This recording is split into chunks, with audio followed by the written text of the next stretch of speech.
नमस्कार, मैं रविश कुमार। आयरलैंड के एक अस्पताल में 31 साल की सविता हल्पनवर की मौत की घटना आप सबके सामने है। हम सब ऐसी घटनाओं को अपने अपने पूर्वाग्रहों से देखने लगते हैं जिन्हें हम पाल पोसकर बरसों से बड़ा करते रहते हैं। सविता अपनी जान बचाने गई थी या मजहब की बचाने गई थी?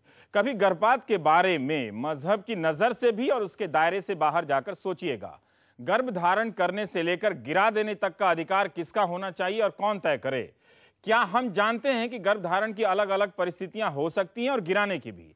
दुनिया के कई देशों में मजहबी मान्यताओं के अनुसार गर्भपात पर प्रतिबंध के कानून हैं और कई देशों में कानून तो नहीं है मगर मजहब का घोर असर है। क्या हम इसे कैथोलिक बनाम किसी और मजहब के खांचे में देखते हुए अपने सांप्रदायिक पूर्वाग्रहों को सही ठहराने में लग जाएं? क्या हम इस घटना को मजहबी मान्यताओं के आगे मेडिकल भावनाओं के कमजोर पड़ने के रूप में देख सकते हैं? गर्भ में मौजूद भ्रूण में जीवन होता है, कब और कितने हफ्ते से होगा यह मजहब से तय होगा या कानून से या मेडिकल से? क्या गर्भपात पर प्रतिबंध यह तय नहीं कर देता है कि मां की जिंदगी की कोई कीमत नहीं है? ईश्वर ने जीवन दिया है तो फिर ज्यादातर धर्म युद्ध और दंगों के हिंसा के साथ क्यों चलते रहे? क्या जीवन को सर्वोच्च मानने के सिद्धांत पर खुद मजहब खरा उतरता है? बराबरी और स्वतंत्रता की अवधारणा वाले लोकतांत्रिक राज्यों में औरत का शरीर मजहब से क्यों तय हो? औरत क्यों नहीं तय करे? भारतीय समाज में बेटे की तलाश में बेटियों की भ्रूण हत्याएं भी हकीकत हैं और इसके खिलाफ कानून भी है। तो औरत के जिस्म पर कब समाज का अधिकार प्रमुख हो जाता है, कब मजहब का, कब मेडिकल का और कब मुल्क का और कब पति का?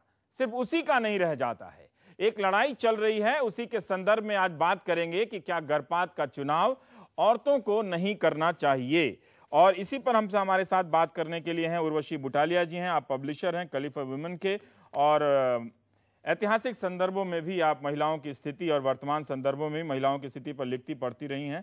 जॉन दयाल साहब हैं, आप वरिष्ठ पत्रकार हैं। डॉक्टर पुनीत बेदी हैं, गायनिकोलॉजिस्ट हैं, अपोलो अस्पताल के और बड़े अच्छे डॉक्टर हैं। और गीता लुथरा जी हैं, सीनियर एडवोकेट हैं सुप्रीम कोर्ट में। और डॉक्टर डोमिनिक इमैनुअल फादर, आप हैं हमारे spokes person Delhi Catholic church के। हम आपसे ही जानना चाहते हैं, कई बार हमारे लिखने, बोलने और रिपोर्ट करने में गड़बड़ी हो जाती है।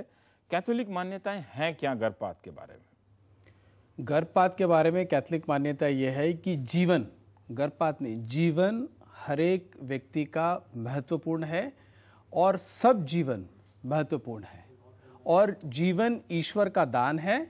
और चूंकि ये ईश्वर के द्वारा दिया गया है, मनुष्य इसको नहीं बना सकता है, इसलिए केवल ईश्वर को ही इसे लेने का अधिकार है और कोई इससे उसमें 3-5 ना करे, उसको हाथ ना लगाए।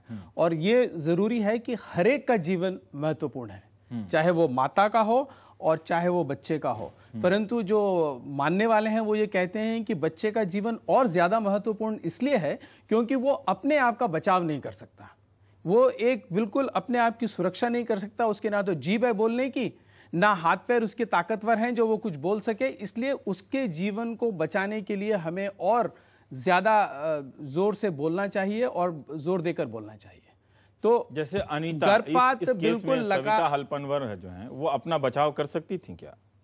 बचाव तो वो अपना भी कर सकती थी और बच्चे का बचाने का जो अपना नहीं कर सकती थी वो उसकी बचाव के लिए दूसरे करते थे। पर यहाँ पर हल्पनवर की, सविता की स्थिति ऐसी थी कि वो अस्पताल में थी, तो वो अपने आप की बचाव नहीं कर सकती थी। आप भी नहीं कर सकते, मैं भी नहीं कर सकता हूं अगर हम बीमार हैं तो आपका सवाल कि वो क्या बचाव बचाने वाला है उस पर छोड़ देना चाहिए ना, जो डॉक्टर है वो तय करे कि किसे बचाना है नहीं। बिल्कुल बिल्कुल, डॉक्टर बचाने की कोशिश करते हैं और सभी अस्पतालों में सब जगह पर ये कोशिश होती है और डॉक्टर लोग ये ओथ लेते हैं, प्रण लेते हैं कि उनका काम है कि वो हर एक जीवन को चाहे किसी भी हालत में हो बचाने का व्रत लेते हैं और बचाने की कोशिश करते हैं। लेकिन जब आप गर्भपात पर प्रतिबंध लगा देते हैं, है ना, आप कहते हैं कि उस पर प्रतिबंध है एक तरह से मान्यताओं के अनुसार और कानून के अनुसार, तो फिर क्या आप डॉक्टर के लिए विकल्प छोड़ते हैं कि किसे बचाना है और नहीं बचाना है?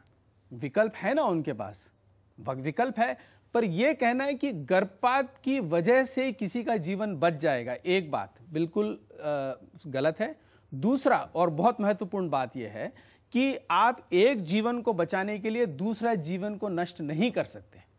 आप भले एक मिनट को धर्म को ताक में रख दीजिए, आप धर्म को ताक में अलग अलग परिस्थितियां होती हैं, बिल्कुल है ना, गर्भावस्था के दौरान, उसके पहले या उसके बाद में मजबूर करती हैं दंपति आपने को बहुत कि अच्छा वो किस कहा। तरह का फैसला ले। आपने ये बहुत एक अच्छा लाइन के इस पे आप अगर कह दें कि ये जीवन का अधिकार है तो बड़ा मुश्किल हो जाता है। आपने गर्भपात के बारे में पूछा, इसलिए जब आप ये अपवादों की बात करते हैं तो अपवादों के लिए भी कलीसिया चर्च के पास बिल्कुल सही स्थिति है, और आयरिश मेडिकल गाइडलाइंस के पास भी बिल्कुल स्पष्ट गाइडलाइंस हैं। अब लोगों ने पढ़ा है कि नहीं पढ़ा है, कितना जानते हैं कि केवल इस पे एक हवा मचा दिया है, हम उसके सहारे हम जो सवाल उठ रहे हैं उस पर चर्चा कर रहे हैं। तो हम तो चर्च के अंदर भी ये साफ कहा गया है। देखिए ध्यान से सुनिए, बाद में आप इसके ऊपर बहस कर सकते हैं कि दोनों जीवन महत्वपूर्ण है, परंतु अगर स्त्री का जीवन बच्चे के जीवन के कारण खतरे में है तो और आप बच्चे को नहीं बचा सकते हैं, तो आपका ध्यान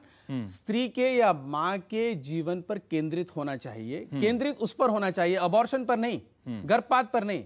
और उनको बचाते वक्त उस प्रक्रिया के अंदर अगर बच्चे को हानि होती है तो इसमें किसी का दोष नहीं है, ना डॉक्टर का दोष है, ना मां का दोष है, ना समाज का दोष है। वो मां को बचाने की कोशिश कर रहे हैं। प्लीज आप सब समझिए ये बात, ये चर्च की बड़ी क्लियर और स्पष्ट स्थिति है, और यही स्थिति आयरलैंड के जो मेडिकल गाइडलाइंस हैं जो मैंने पढ़ी हैं वो भी यही कह रही हैं। India's #1 news app just got even better. Download NDTV's new app, fully optimized for Retina display, full screen view, faster response time, and Sudoku. NDTV's new iPad app. Download now.